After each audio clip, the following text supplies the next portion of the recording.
네, 안녕 마이카 김정우 사장입니다. 오늘은 이제 실내에서 이렇게 촬영을 하는데 날씨도 많이 춥고 또 여러분들이 또 이렇게 실내 촬영이 너무 많이 없고 맨날 야외에서 이제 차만 너무 하는 컨텐츠도 좀 지겨울 수 있어서 오늘은 이제 실내에서 이렇게 촬영을 합니다. 오늘 제가 조금 이제 말씀드리고 싶은 주제는 뭐냐면 요거거든요. 지금 보면 수입차 뭐 잘못하면 수리비 폭망 5월 뭐 이제 또는 뭐죠? 또는 뭐 엔드나 뭐 5월 둘 다 되겠죠? 뭐 해서 뭐 아니면 그 이제 시세 차익 뭐 이런 거 이런 이런 거에 대해서 조금 저의 경험담 제가 이제 중고차 하면서 뭐 느꼈던 그런 부분을 좀 말씀을 드리려고 해요. 국산차 같은 경우에는 일단 기본적으로 이제 어느 정도 가격 아웃라인이나 뭐 이런 게 어느 정도 시세가 많이 형성돼 있어서 크게 많이 변동된 폭이 없어요. 뭐 특히 제일 큰 변동폭이 없는 차 경차, 뭐 모닝이라던가 레이, 뭐 스파크 이런 것들은 뭐 풀체인지가 돼서 새로운 모델이 나오더라도 사실은 많이 변화가 없습니다. 가격 변동성 뭐 일단 차 가격이 그렇게 비싸지도 않을 뿐더러 또는 이게 들어가는 뭐 소모품이나 이런 것도 많이 경제적이고 또 수요층도 굉장히 많기 때문에 당연한 결과라고 생각을 합니다. 근데 이제 그에 반해서 뭐 제네시스 또는 뭐 K9 이런 차들 이렇게 좀 고가의 좀 대형 세단 차들은 이제 수요층도 적을 뿐더러 중고차로 들어오게 되면 굉장히 감가가 심한 차들이 있긴 하죠. 근데 그건 너무 당연한 것 같아요. 뭐 이제 뭐 예를 들면 아파트로 봤을 때 뭐 서울에 뭐 이렇게 뭐 좀 10억대 아파트가 있고 뭐 2, 3억대 아파트가 있다고 하면 당연히 떨어지는 건 뭐 10억대가 좀 더 빨리 떨어지고 또 변동폭이 크고 2, 3억대 아파트가 조금 덜 떨어지는 뭐 그 가격선이 좀 낮은 당연한 거라고 뭐 시장 경제에 의해서 당연한 얘기라 했는데 근데 요거 말고 제가 드리고 싶은 말씀은 뭐냐면 뭐 언제 저의 경험을 이제 말씀드릴게요. 이제 제가 예전에 이제 매입을 저희가 하지 않습니까? 매입을 하다 보면은 이제 차를 잘못 타서 매입을 해서 이제 많이 피해를 보는 경우가 있어요. 특히 이제 가장 많이 하는 게 이제 이 수리비 같은 부분인데 이제 수입차 같은 경우에는 국산차와 좀 다르게 수리비가 굉장히 들쑥날쑥하고 공인비나 부품값이 굉장히 차이가 많이 납니다. 그건 뭐 너무 당연한 얘기지만 차가 이제 우리 국내에서 생산되는 게 아니라 뭐 해외에서 다시 또 이제 뭐 들어오는 뭐 이렇게 절차도 복잡하고 관세도 불어하고 뭐 여러 가지 그런 것 때문에 당연히 이런 부분도 많이 소비자들이 걱정도 하실 거라 생각이 들어요. 뭐 단순한 예로 뭐 폭스바겐이 있는데 국산차 같은 게 키 하나 잊어버려서 뭐 하면은 뭐 키 새로 복사하는데 한 10만 원 초반 정도 할 거예요. 이제 등록까지 이제 이모빌라이저라는 등록까지 하는데 한 10만 원 정도 들어간다고 치면 폭스바겐 같은 경우에는 이제 주문해서 해외에서 거기서 오는 것만 해서 30만 원 정도 해요. 와서 또 이제 등록을 해요. 그러면은 또 돈이 또 들어갑니다. 이제 저 코딩 한다고 하는데 전문 용어로 이제 코딩까지 하는데 또 돈이 또 들어가요. 그러면 30만 원, 5만 원, 한 7만 원 정도 들어가요. 얼마 차이 나죠? 국산차는 10만 원인데 폭스바겐은 30 몇만 원이죠. 특히 근데 이건 약과고요. 벤츠는 더 비쌉니다. 더. 그리고 이제 예전에 이제 C클래스를 이제 출고를 하다가 이제 뭐 키가 뭐 제 차는 아니었지만 아는 측근의 차가 이제 키를 이렇게 분실을 했는데 분실한 게 아니고 이제 광택집에 차를 맡겼는데 광택집에서 차 키를 모르고 떨어뜨렸어요. 근데 그 차 키를 또 밟고 지나간 거예요. 그러다 보니까는 이제 그 벤츠 같은 경우에는 이렇게 키가 이렇게 앞에 이렇게 뾰족하게 이렇게 들어가 있는데 그 앞에 센서가 있어요. 그래서 그 앞에 센서가 되게 민감하거든요. 그래서 그거를 이제 그때 뭐 긴급 출동 불러가지고 벤츠 서비스 센터 직원이 와서 이렇게 스캐너 장비 같은 걸로 이렇게 넣어보더라고요. 해봤더니 이게 센서가 아예 먹통이어가지고 결론은 그거를 차를 레카로 끌어서 그 한성 그러니까 서비스 센터 입고시켜 놔서 또 입고시킨 다음에 또 해외에서 부품이 오는데 또 한 2, 3주 걸리고 또 들어와서 또 비용도 많이 들었던 분으로 차가 아예 뭐 시동이 안 거니까 먹통이니까 아무것도 할 수 없는 그런 지경에 왔었어요. 결론은 뭐 그때 뭐 엄청 뭐 광택집에서도 미안하다 뭐 이제 좀 작업을 하다 작업자 실수를 이렇게 떨어뜨리는 바람에 이제 처음에는 소비자한테 계속 정가하고 뭐 저희 딜러들한테 막 정가하다가 나중에는 이제 저희가 막 CCTV랑 이거 막 돌려다 보니까 결론은 이제 광택집이 잘못한 걸로 되는데, 제가 이제 서두에 계속 이 말씀을 드리는 건 뭐냐면, 아까 제가 말씀드리다 만 부분이긴 한데 정말 폭망입니다. 이게 진짜 이게 표현이 정확히 맞는 것 같아요. 폭망. 진짜 망합니다.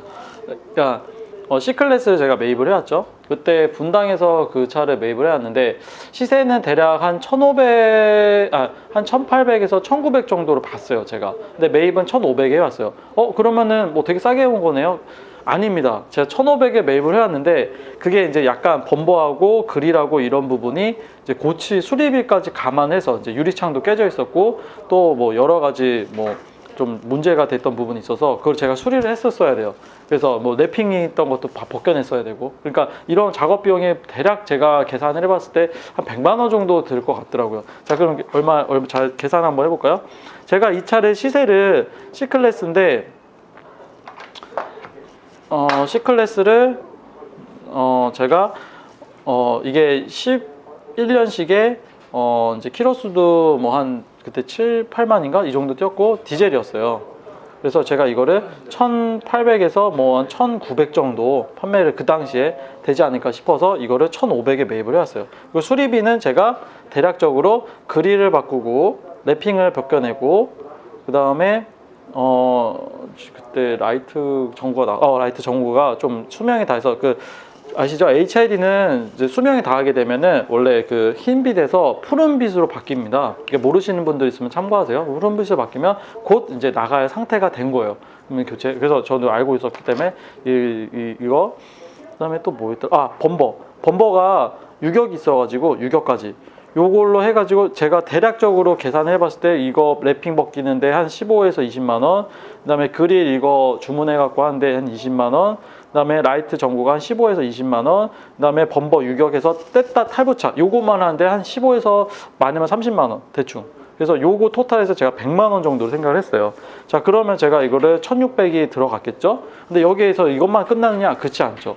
광택 내죠, 뭐 판금하죠, 그 다음에 뭐 탁송비나 뭐 이런 거 내죠, 성능 보죠, 뭐 이런 거 비용, 이거를 부대 비용, 세금 내죠. 그러면은 대략 한 1600, 한 70 정도를 제가 뭐 원전을 잡았다고 쳤어요, 저도. 그래서 뭐 그래도 뭐 제가 뭐 1800에만 팔려도 얼마입니까?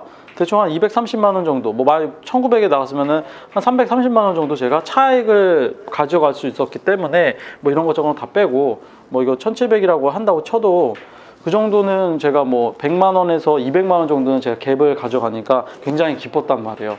자, 이게 시작이었습니다. 이게 화근이었어요. 이게 화근이었어요. 이게 화근이었어요. 자, 이제 수리까지는 이상 없이 했습니다. 이상 없이 했고 정말 뭐 차는 뭐 크게 문제는 없었어요. 근데 자, 여기서 이제 1800에 1900에 나가기만을 기다렸는데 문제는 뭐냐? 안 나가요, 차가. C클래스는 요 영상 보시는 분들 알지만 안 나가는 차예요. 정말 E클래스는 잘 나가는데 C클래스는 정말 잘 안 나가요. 특히 이제 이거는 구형발이었거든요. 이제 신형 지금 나오는 W204 모델이죠. 신형 모델이 아니라 그 전 모델이었어요. 그러다 보니까 그 모델이 굉장히 컴프레셔 모델 아시죠? 그 모델이 인기가 없습니다. 가능하나 이렇게 금액이 시세는 맞으나 이 금액에 사시는 분들이 없더라고요. 자, 그래서 뭐 어떻게 보다 보니까 한 달이 지나가고 두 달이 지나가고 세 달이 지나가고 저도 가격을 원래 1800 생각하다가 뭐 1900, 1800 생각하다가 뭐 1790, 뭐 1750 뭐 이렇게 쭉쭉쭉 내려갔죠. 그래도 안 나가. 차가 안 나가네. 그럼 어쩔 수 없다. 그냥 저희 말로 원전 처리한다고 그러죠. 그래서 1600 뭐 한 50 정도에 빼자. 그래서 아예 그냥 다 완전 깎았어요. 안 나가, 차가. 그러면은 이제 그때 이제 하면은 이제 보통 딜러분들이 어떤 생각을 하냐면 이거 내가 타야겠다. 이건 운명인갑다. 그래갖고 이거를 제가 인수를 하게 됩니다. 어떻게? 이거를 제가 그냥 인수를 했어요. 그래서 이전비까지 내가지고 인수를 했어요. 자, 그러면 계산해보죠. 수리비 100만 원 이제 뭐 수리비까지 한다고 해서 제가 일단은 100만 원을 썼습니다. 그 다음에 저희 그때 뭐 이렇게 갖고 오고 하고 부대 비용 세금을 냈죠. 그게 뭐 한 70만 원, 100, 이것도 100만 원이라 칠게요. 그냥 뭐 좀 시간도 이자도 좀 내고 뭐 그랬다고 치고. 자, 그다음 제가 그 차를 명의전 했죠. 그것도 100만 원이라고 칠게요. 자, 그럼 일단은 자 깔끔하게 마이너스 300만 원이 됐어요. 짜잔. 자, 그리고 이렇게 해서 일단 타고 다녔어요. 네, 그래 어쩔 수 없으니까 그래 울며 겨자 먹기로 타고 다녔는데. 그런데 이제 시세는 사실 벤츠 같은 경우에 조금 그나마 다행인 게 시세가 많이 안 떨어진 차 중에 하나예요. 보통 아우디하고 BM은 이제 변동폭이 굉장히 커요. 왜냐하면 이 차들 자체가 이제 프로모션이 많이 하잖아요. 그런데 이제 벤츠는 프로모션이 그렇게 많이 안 해요. 그러다 보니까 다행이라 생각을 했는데, 근데 이제 어느 날 이제 차를 타고 몰고 가는데 이제 수원에 이제 손님을 만나러 갔죠. 수원에 손님을 만나러 이렇게 딱 가서 기다리고 있다가 손님하고 다 만나고 이제 집에 이제 저녁 7시인가 8시인가 이제 다 끝나고 올라가야겠다 해가지고 올라가려고 하는데 어라? 시동이 안 걸리네? 시동이 안 걸려요. 이거 왜 그러지? 그래서 대부분 생각 시동이 안 걸리니까 방전됐나? 그래서 점프를 뛰어봤어요. 방전이 아니에요. 왜냐면 저도 이제 저 손님 보고 막 이렇게 하느라고 차 운행도 하고 했기 때문에 괜찮았거든요. 시동이 안 걸려. 그래서 이거 어떻게 하지? 뭐 밤에 어쩔 수 없이 전화로 긴급 출동을 불러서 레카를 끌고 저녁이다 보니까 정비소가 다 문 닫았거든요. 그래서 제가 아는 그 카센터에다가 입고를 했습니다. 예. 당연히 이제 뭐 딜러다 보니까 뭐 벤츠 이제 정품 업체나 이런 데 서비스센터 들어가지 않고 보통 사설로 많이 고치거든요. 자, 카센터에 들어갔어요. 이거 정말 우리나라에서 잘하는 카센터예요. 이거 궁금하신 분들 전화 주세요. 이거 여기만큼 전국에서 싼 데 없어요. 여기만큼 전국에서 수리 잘하는 데 없고 싸요. 대신에 좀 기다려야 돼요.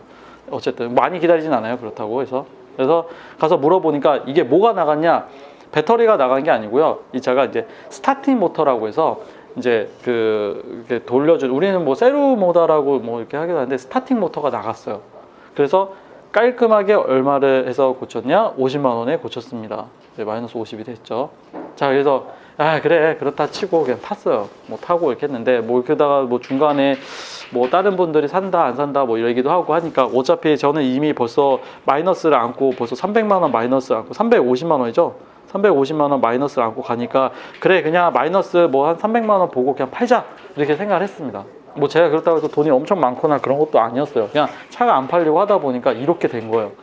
자, 그래서 뭐 이렇게 해서 차를 이제 해서 뭐 타는데 이제 어느 그 업자분이 이제 장안평에 어떤 딜러분이 자기 친구분이 이 차를 산다고 차 너무 멋지고 괜찮으니까 이 차를 사고 싶다 해서 이제 왔어요. 와가지고 이제 차를 이제 그 정비소에 가서 리프트 띄워보고 한번 이거까지 오케이 하면은 이 차를 사겠다 이렇게 한 거예요. 저는 이제 마이너스 지금 현재 350만 원인 상태에서 그래서 제가 이제 거의 50만 원 빼고 거의 한 300만 원 정도 이렇게 해가지고 얘기했거든요. 그래서 300만 정도만 손해 봐야겠다 싶어서 그때 제가 얼마였냐면 1,700 하여튼 뭐 그 정도에서 왔다 갔다 해가지고 좀 어느 정도 제 손실도 메꿔야겠다 이렇게 생각을 했죠. 자, 근데 이 차를 타고 이제 정비소를 가는 도중에 제가 이제 이렇게 유턴을 하려고 유턴을 이렇게 딱 하는데 어떻게 되냐, 갑자기 전자계기판에 불이 이제 저희 이게 뭐 물결문이 이렇게 들어가 있는 거 있을 거예요. 그게 막 들어와요. 그러다 핸들이 엄청 무거워져요. 그러네. 그러니까 이게 어느 정도면 핸들이 거의 너무 뻑뻑해서 막 안 돌아갈 정도로 이렇게 막 되는 거예요. 당황하죠. 딜러하고 그 사려는 분을 기다리고 정비소에 이렇게 돼 있고 그래서 이제 전화로 죄송한데 정말 입술을 깨물면서 제가 이거는 차를 못 팔 것 같다. 그래서 이게 조금 뭐 그렇지 않습니까? 이 상황을 보고 어떻게 팔 수가 없잖아요. 그래서 그 손님한테 양해를 구하고 제가 이거를 수리를 해드릴 테니 좀 사시면 안 되겠냐 말씀을 드렸어요. 자초지종 설명을 했더니 그분이 딱 그렇게 얘기하니까 아니요 안 살 거예요. 그러면서 딱 차 타고 그냥 아무렇지도 않게 그냥 빨리 가버리는 거예요. 너무 황당하죠. 뭐 정말 진짜 이렇게 정말 팔리기만 해 학수고대했는데 안 팔리고 나니까 이거 완전 이 차는 이제 정이 완전 떨어질 대로 떨어졌지만 더 떨어져 버린 거예요. 그래서 일단 모르니까 이 차를 다시 끌고 제가 뭐 카센터에 또 들어갔습니다. 또 들어가니까 이제 여기서 뭐라고 하냐면 이제 이거 뭐 많이 아실 거예요. ESP 모듈이 나간 거예요.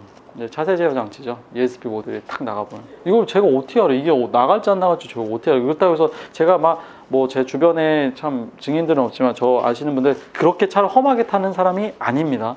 그냥 아니에요. 저 그렇게 차 험하게 타지 않아요. 이게 나갔대요. 나갔다고 하니까 이거 수리비 얼마 나오냐? 150만 원. 딱 이렇게 됐죠. 그러면 지금 얼마예요? 55주. 그래서 대충 그러니까 500만 원의 손해가 딱 나온 거죠. 그래서 이제 이렇게 생각했죠. 자, 이 차는 내가 한 2, 3년은 더 너끈히 타야겠다 이런 생각을 했죠. 이제 거기서 부대비용 또 뭐 했냐면, 뭐 타이어가 그때 상태가 좀 타다 보니까 좀 많이 닳아서 타이어를 제가 100만 원 주고 또 교체를 했습니다. 100만 원 주고 4짝을 다 교체를 했어요. 또 이게 후륜 구동이다 보니까 겨울철에 많이 미끄러지더라고요. 그래서 이거 안 되겠다. 또 아무리 작은 차라고 해도 이게 좀 위험하니까 일단 해서 제가 이제 전부 다 100만 원 주고, 저 타이어를 좀 아마 영상에서 보시면 알겠지만 제가 되게 중요시 생각하거든요. 이거 했죠. 그 다음에 또 제가 이거 뭐 했더라? 배터리 갈았어요. 배터리도 30만 원 주고 예, 그거 좋은 걸로 갈았어요. 그리고 또 뭐 했냐? 또 뭐 했지? 타이어 배터리 열고, 이게 원래는, 그리고 저 차주분이 키가 2개 있다라고 했는데 1개를 제가 못 받았었어요, 분당에서. 그래서 그분이 키를 하나 보내준다고 했는데 못 보내줘가지고 제가 이거를 또 사제로 하나 맞췄어요. 왜냐면 다른 분이 산다고 했는데 키 하나가 없다라고 해서 제가 아닙니다, 제가 하나 파드릴게요, 그때 사신다는 분. 그래가지고 제가 이것도 15만 원인가 주고 또 맞췄었어요. 등록은 안 하고 그냥 키만 따로 받았거든요. 그렇게 따져 얼마냐 또 생각하니까 가슴이 아프네.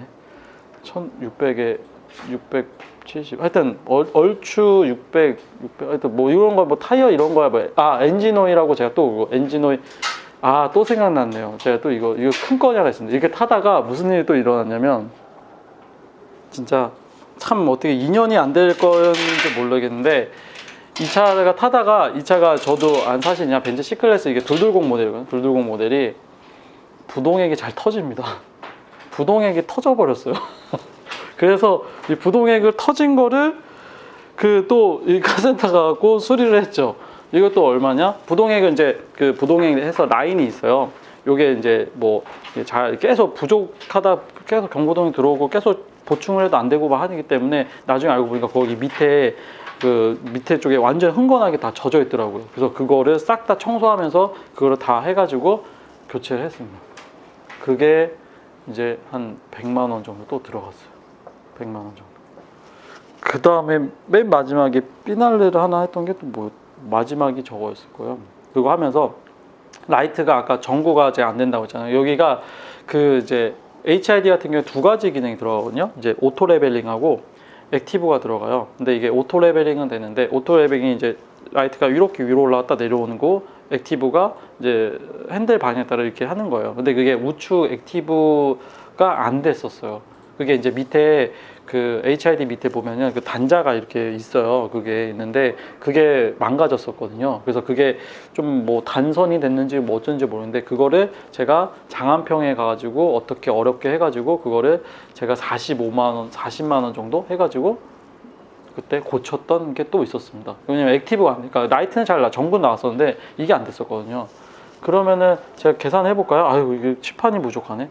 300에 400, 500에 600에 700에 800, 805만 원, 하여튼 800만 원 정도, 대충 제가 봤을 때 800만 원 손해. 수리비가 이렇게, 저는 이렇게 팔려고 갖고 왔던 게 이렇게 돼버린 거죠. 그리고 이제 최종적으로 이거를 그때 이제 타고 다니다가 어느 모 딜러분이 1300에 가져가셨어요. 판매해서 저 결국에 판매가 매도가 됐습니다. 그러면 저는 대략 얼마를 손해봤죠? 1500에 갖고 와서 일단은 1300에 팔았으니까 마이너스 200이 있죠. 그 다음에 제가 800만 원의 수리비가 들어왔죠. 결론은 뭐냐? 제가 1000만 원 딱 차 갖고 와서 손해봤어요. 1000만 원 딱. 그냥 마음 엄청 아프게 타다가 이렇게 1000만 원에 손해가 봤어요. 그래서 제가 이 얘기를 왜 드리냐면, 사실 이거 말고 더 저희 팀장님 뭐 또 얘기하면은 또 할 말 엄청 많으실 거예요. 그분도 엄청 얘기 많거든요. 근데 엄청 스토리가 길긴 한데, 제가 이제 수입차를 살 때 소비자분들이 이제 사실 제일 좋은 거는, 사실 좀 여유 되신다면 신차 사시는 게 제일 좋긴 해요. 왜냐면 워런티가 잔존되어 있는 차들이 이제 AS가 다 가능하고 소모품이나 이런 게 다 되기 때문에 굉장히 좋긴 한데, 요거를 거의 끝날 쯤에 많이 중고차 시장이에요. 그래서 아마 시세를 보시면 수입차가 워런티 끝난 차들이 가격이 많이 떨어집니다. 네. 그렇기 때문에 사실은 뭐 워런티 연장되거나 있는 차가 사시는 게 좋긴 하지만 또 저희가 이제 경제적 사정이나 이런 것 때문에 좀 저렴한 차, 수입차를 많이 골라 타시거든요.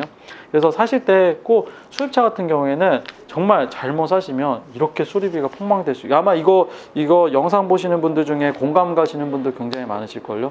아마 저만큼 더 이상으로, 특히 뭐 S클래스나 막 진짜 더 고가의 차들은 더 다음에 또 초빙해가지고 그분 또 얘기하고 하면은 엄청납니다.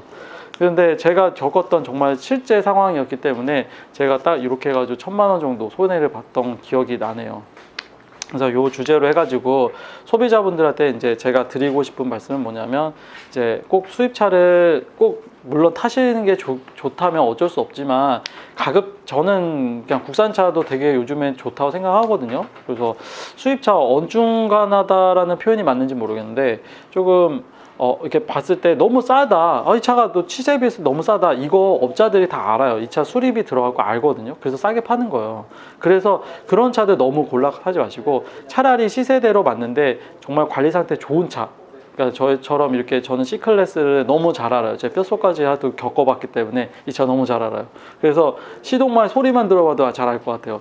그래서 이렇게 해서 좀 많이 노하우가 있는, 또는 아니면 이렇게 카센터나 이런 좀 자기가 거래할 수 있는, 정말 누구보다 이 거래처를 알아서 여기에서는 다른 데보다도 훨씬 싸게 고칠 수 있는 수리점이 최소한 3군데 정도 아시면은 제가 봤을 땐 사셔도 돼요. 저야 뭐 물론 업자고 하다 보니까 그나마 싸게 고친 거, 이렇게 진짜 싸게 고친 거거든요. 만약에 이거 정품으로 다 고쳤다 하면은 제가 봤을 때 그냥 1,000만 원 그냥 넘어가죠. 한 1,500 막 이상 들어갔을 거예요. 근데 저도 이제 많이 알아보고 싸게 고쳐가지고 이 정도 한 거거든요. 그래서 요런 부분을 좀 알고 소비자분들이 사시기를, 이제 오늘 설 연휴 지났는데 이렇게 해서 하나 찍어보게 되었습니다. 마지막으로 뭐 저희 아시죠? 좋아요, 구독, 댓글, 알람 설정 꼭 해주시고, 또 이렇게 좀 보다 좋은 정보 있으면은, 이거는 제가 푸념하는 거라고 생각하시고요. 또 좋은 정보 이렇게 있으면 또 나중에 또 영상으로 찍어서 알려드리도록 하겠습니다. 네, 감사합니다. 끝까지 시청해주셔서 감사합니다.